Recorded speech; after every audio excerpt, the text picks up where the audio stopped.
मेरे प्यारे देशवासियों, नमस्कार। मन की बात में आप सबका स्वागत है। इन दिनों चैंपियंस ट्रॉफी चल रही है और हर तरफ क्रिकेट का माहौल है। क्रिकेट में सेंचुरी का रोमांच क्या होता है, ये तो हम सब भली भांति जानते हैं। लेकिन आज मैं आप सब से क्रिकेट नहीं, बल्कि भारत ने स्पेस में जो शानदार सेंचुरी बनाई है, उसकी बात करने वाला हूं। पिछले महीने देश इसरो के 100वें रॉकेट की लॉन्चिंग के साक्षी बने हैं। ये केवल एक नंबर नहीं है, बल्कि इससे स्पेस साइंस में नित नई ऊंचाइयों को छूने के हमारे संकल्प का भी पता चलता है। हमारी स्पेस जर्नी की शुरुआत बहुत ही सामान्य तरीके से हुई थी। इसमें कदम कदम पर चुनौतियां थी, लेकिन हमारे वैज्ञानिक विजय प्राप्त करते हुए आगे बढ़ते ही गए। समय के साथ अंतरिक्ष की इस उड़ान में हमारी सफलताओं की लिस्ट काफी लंबी होती चली गई। लॉन्च व्हीकल का निर्माण हो, चंद्रयान की सफलता हो, मंगलयान हो, आदित्य L1 या फिर एक ही रॉकेट से एक ही बार में 104 सैटेलाइट्स को स्पेस में भेजने का अभूतपूर्व मिशन हो। इसरो की सफलताओं का दायरा काफी बड़ा रहा है। बीते 10 वर्षों में ही करीब 460 सैटेलाइट्स लॉन्च की गई हैं और इसमें दूसरे देशों की भी बहुत सारी सैटेलाइट्स शामिल है। हाल के वर्षों की एक बड़ी बात ये भी रही है कि स्पेस साइंटिस्ट की हमारी टीम में नारी शक्ति की भागीदारी लगातार बढ़ रही है। मुझे यह देखकर भी बहुत खुशी होती है कि आज स्पेस सेक्टर हमारे युवाओं के लिए बहुत फेवरेट बन गया है।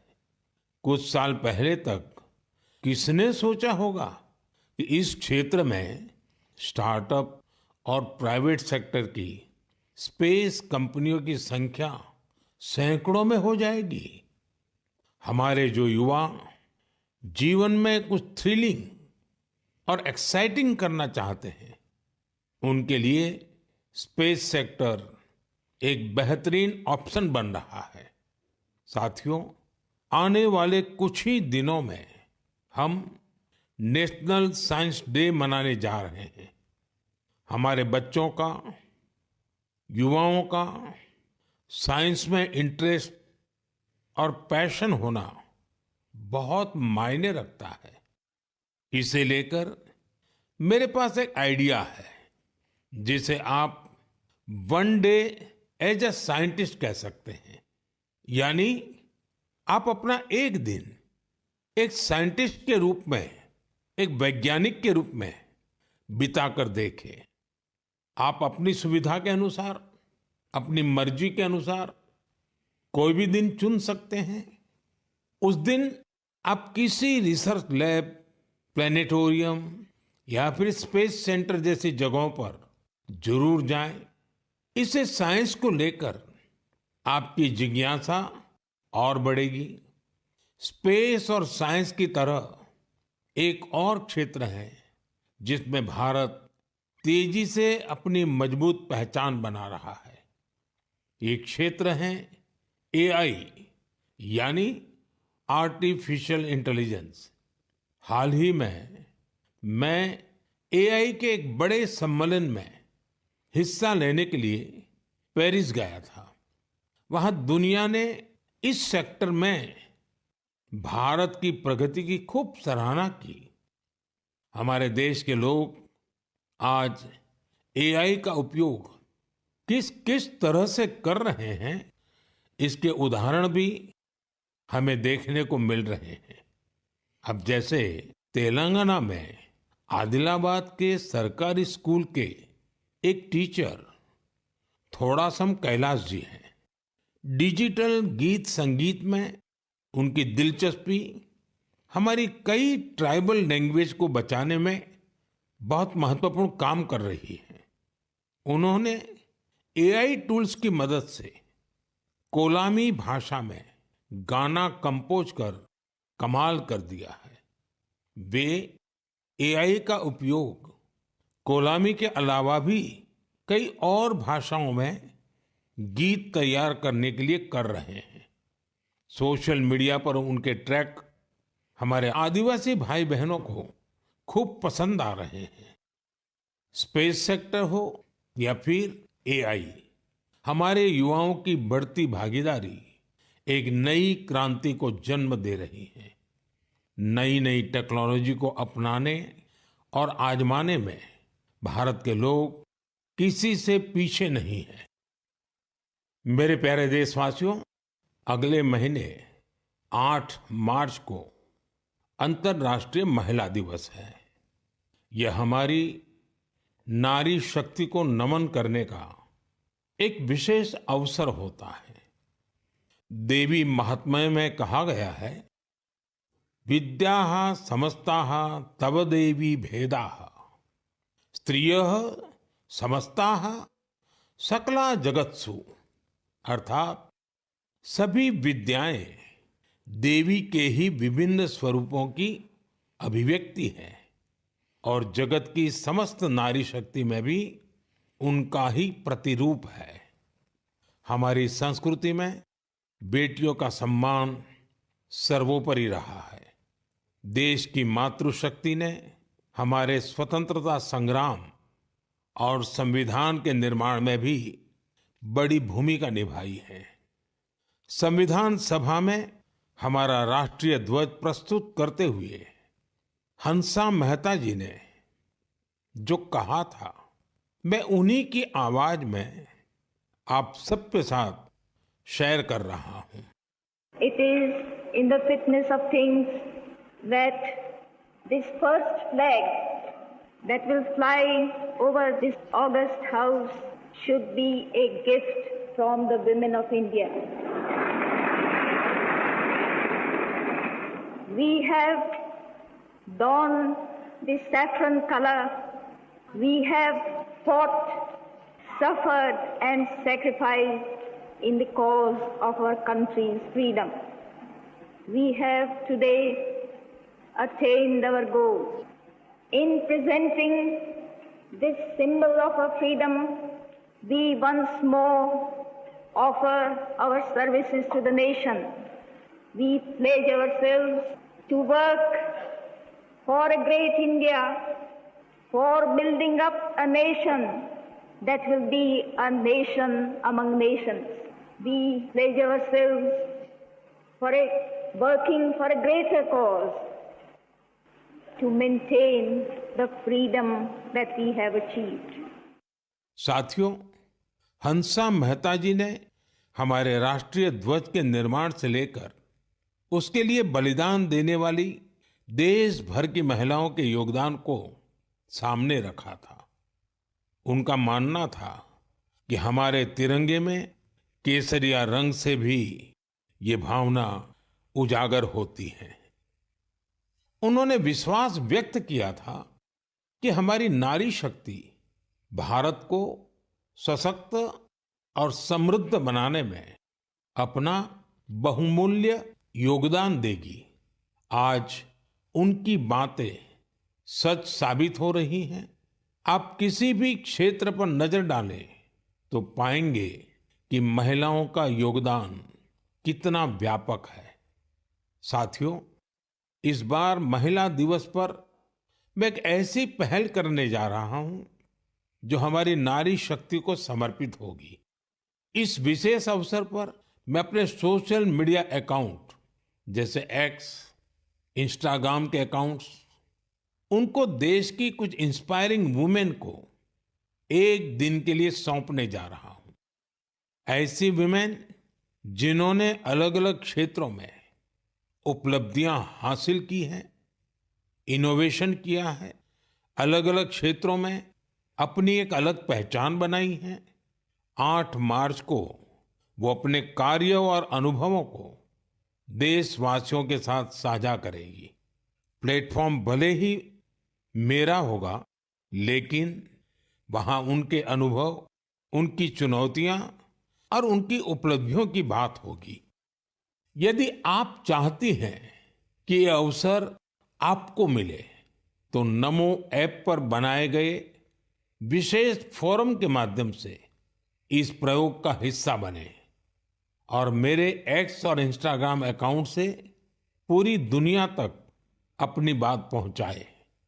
तो आइए इस बार महिला दिवस पर हम सब मिलकर अदम्य नारी शक्ति को सेलिब्रेट करें, सम्मान करें, नमन करें। मेरे प्यारे देशवासियों, आप में से बहुत सारे लोग ऐसे होंगे जिन्होंने उत्तराखंड में हुए राष्ट्रीय खेलों के रोमांच का आनंद उठाया होगा। देश भर के 11,000 से अधिक एथलीट्स ने इसमें शानदार प्रदर्शन किया। इस आयोजन ने देवभूमि के नए स्वरूप को पेश किया। उत्तराखंड अब देश में स्ट्रांग स्पोर्टिंग फोर्स के रूप में भी उभर रहा है। उत्तराखंड के खिलाड़ियों ने भी शानदार प्रदर्शन किया। इस बार उत्तराखंड 7वें स्थान पर रहा। यही तो पावर ऑफ स्पोर्ट्स है, जो इंडिविजुअल्स और कम्युनिटीज के साथ साथ पूरे राज्य का कायाकल्प कर देती है। इससे जहां भावी पीढ़ियां प्रेरित होती हैं, वहीं कल्चर ऑफ एक्सेलेंस को भी बढ़ावा मिलता है। साथियों, आज देश भर में इन खेलों के कुछ यादगार प्रदर्शनों की खूब चर्चा है। इन खेलों में सबसे ज्यादा गोल्ड मेडल जीतने वाली सर्विसेज की टीम को मेरी बहुत बहुत बधाई। राष्ट्रीय खेलों में हिस्सा लेने वाले हर खिलाड़ी की भी मैं सराहना करता हूं। हमारे बहुत से खिलाड़ी खेलो इंडिया अभियान की देन है। हिमाचल प्रदेश के सावन बरवाल, महाराष्ट्र के किरण मात्रे, तेजस सिरसे या आंध्र प्रदेश की ज्योति याराजी, सबने देश को नई उम्मीदें दी हैं।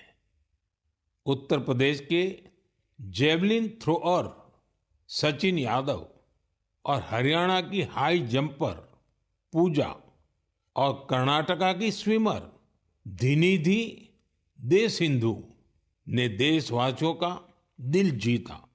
इन्होंने 3 नए राष्ट्रीय रिकॉर्ड बनाकर सबको चौंका दिया। इस बार के राष्ट्रीय खेलों में टीनेज चैंपियंस, उनका नंबर हैरान करने वाला है। 15 साल के शूटर गेविन एंटनी, यूपी की हैमर थ्रो खिलाड़ी 16 साल की अनुष्का यादव, मध्य प्रदेश के 19 साल के पोल वाल्टर देव कुमार मीणा ने साबित किया कि भारत का स्पोर्टिंग फ्यूचर बेहद प्रतिभावान पीढ़ी के हाथों में है। उत्तराखंड में हुए नेशनल गेम्स ने ये भी दिखाया कि कभी हार ना मानने वाले जीतते जरूर है। कंफर्ट के साथ कोई चैंपियन नहीं बनता।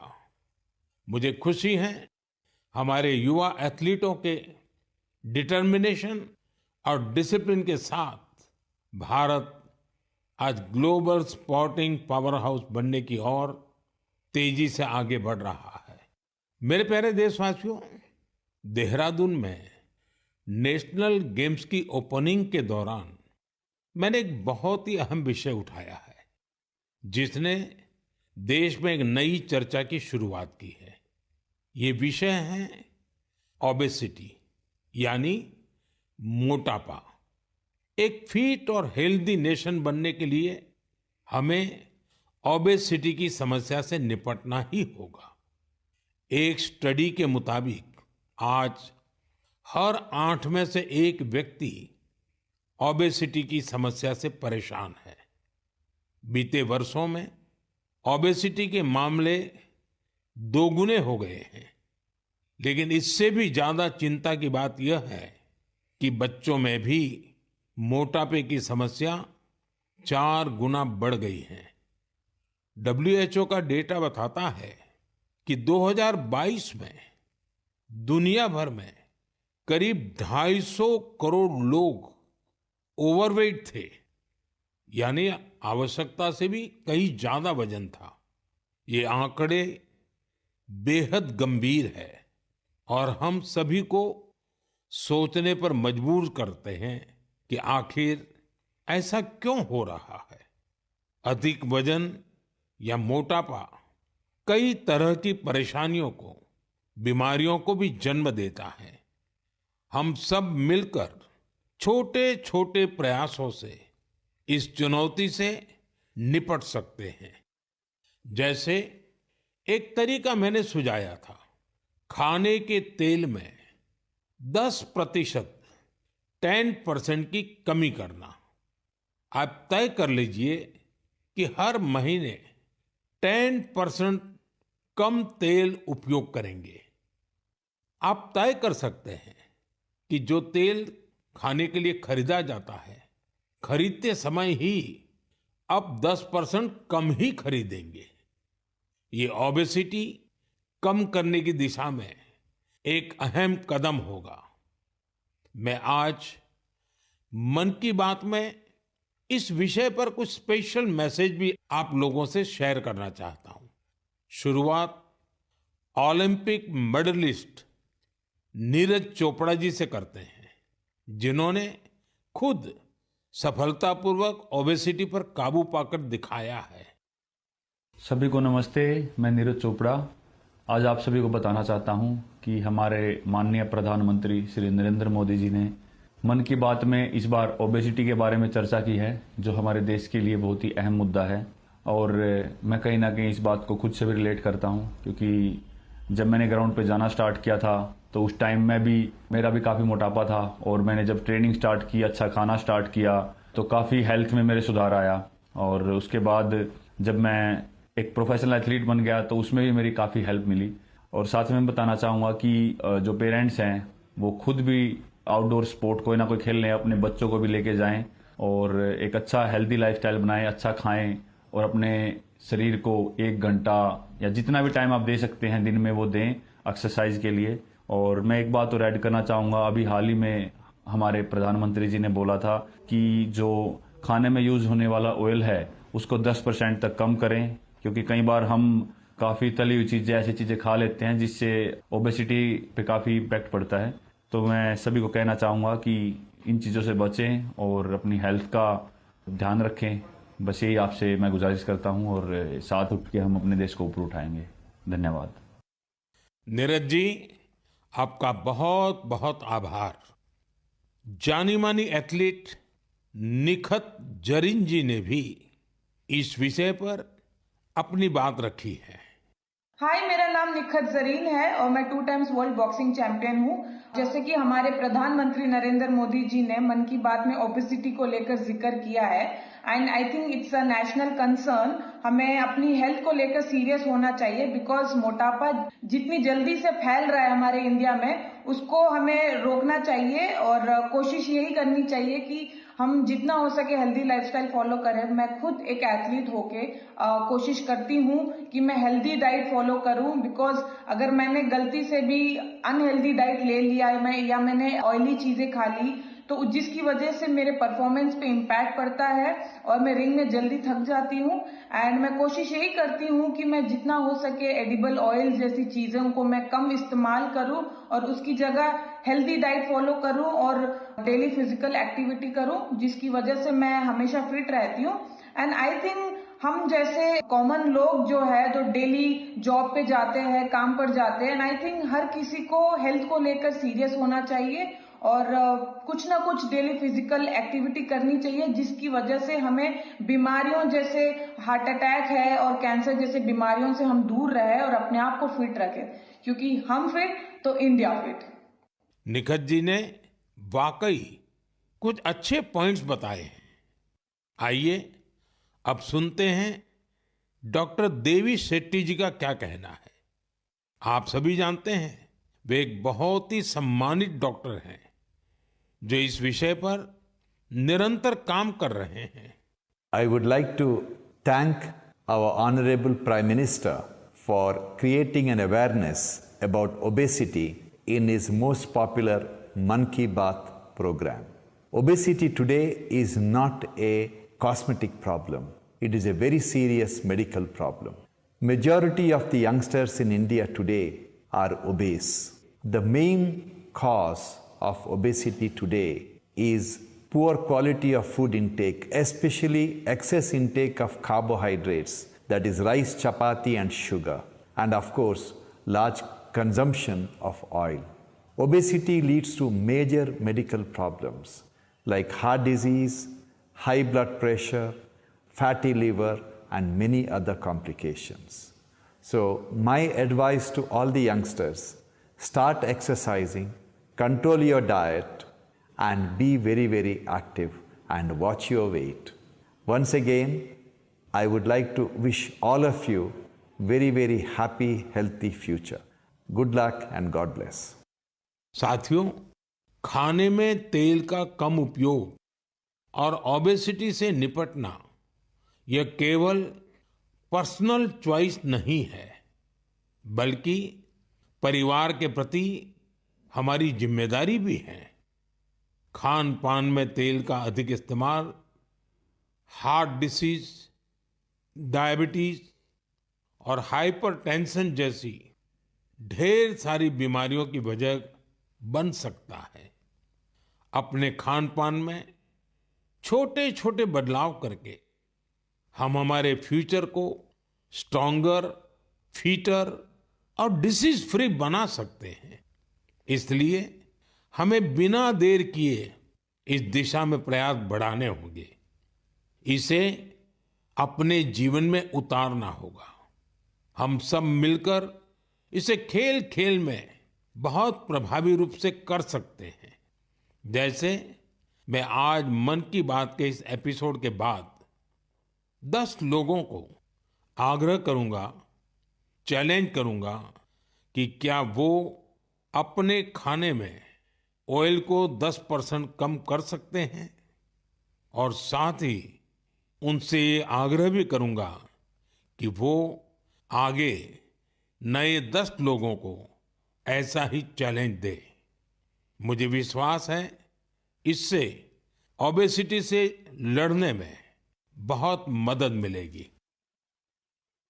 साथियों, क्या आप जानते हैं कि Asiatic lion, Angul, pygmy hogs और लायन टेल मैकाक, इसमें क्या समानता है?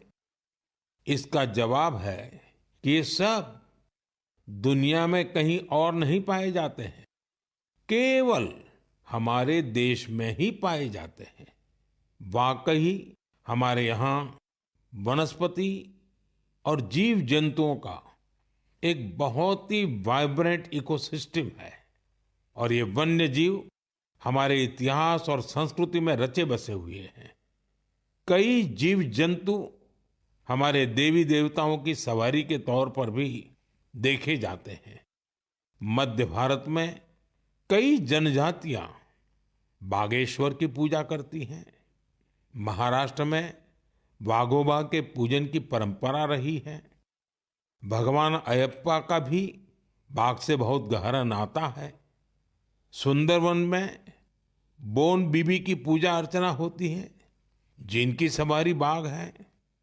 हमारे यहाँ कर्नाटका के हुली वेशा, तमिलनाडु के पुली और केरला के पुलिकली जैसे कई कल्चरल डांसेस हैं जो नेचर और वाइल्ड लाइफ के साथ जुड़े हुए हैं।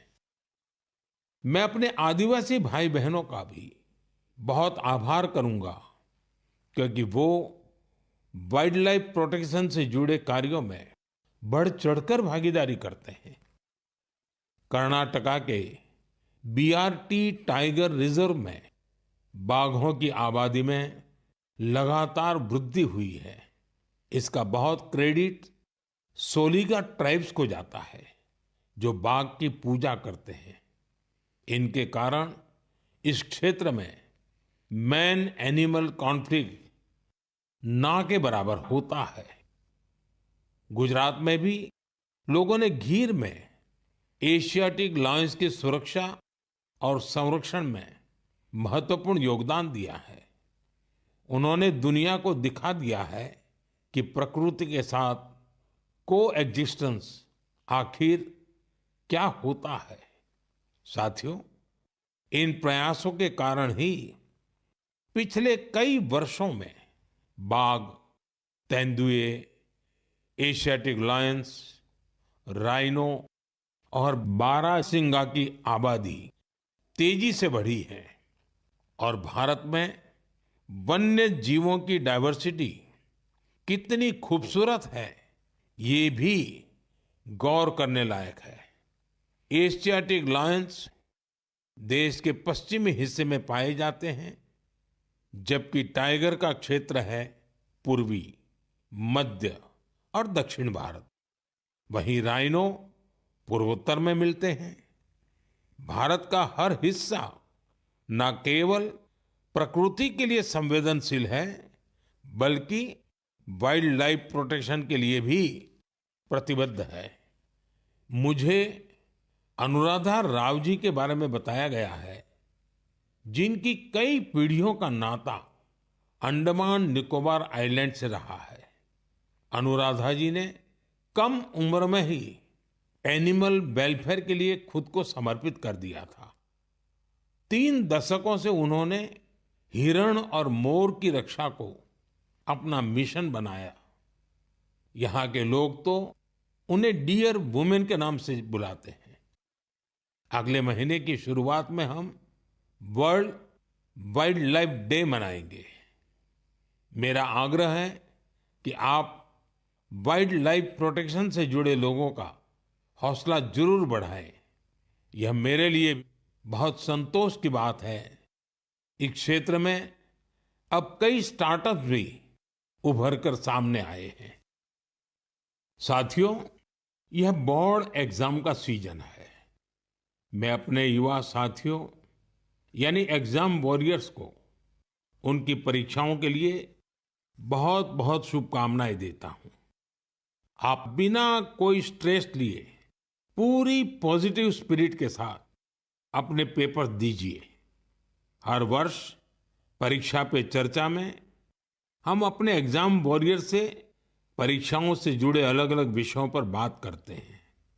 मुझे खुशी है कि अब ये कार्यक्रम एक संस्थागत रूप लेता जा रहा है, इंस्टीट्यूशनलाइज हो रहा है। इसमें नए नए एक्सपर्ट्स भी जुड़ते चले जा रहे हैं। इस साल हमने एक नए फॉर्मेट में परीक्षा पे चर्चा करने का प्रयास किया। एक्सपर्ट्स के साथ 8 अलग अलग एपिसोड भी शामिल किए गए। हमने ओवरऑल एग्जाम से लेकर हेल्थ केयर और मेंटल हेल्थ के साथ खान पान जैसे विषयों को भी कवर किया। वहीं पिछले टॉपर्स ने भी अपने विचार और अनुभव सभी के साथ शेयर किए। बहुत से युवाओं, उनके पेरेंट्स और टीचर्स ने इस बारे में मुझे पत्र लिखे हैं। उन्होंने बताया है कि ये फॉर्मेट उन्हें बहुत ही अच्छा लगा है क्योंकि इसमें हर विषय पर विस्तार से चर्चा की गई। इंस्टाग्राम पर भी हमारे युवा साथियों ने इन एपिसोड को बड़ी संख्या में देखा है। आप में से बहुत सारे लोगों को इस कार्यक्रम का आयोजन दिल्ली की सुंदर नर्सरी में किया जाना यह भी बहुत पसंद आया। हमारे जो युवा साथी परीक्षा पे चर्चा के इन एपिसोड को अब तक नहीं देख पाए हैं, वे इन्हें जरूर देखें। ये सारे एपिसोड नमो ऐप पर रखे हुए हैं। एक बार फिर अपने एग्जाम वॉरियर्स को मेरा यही मैसेज है, be happy and stress free.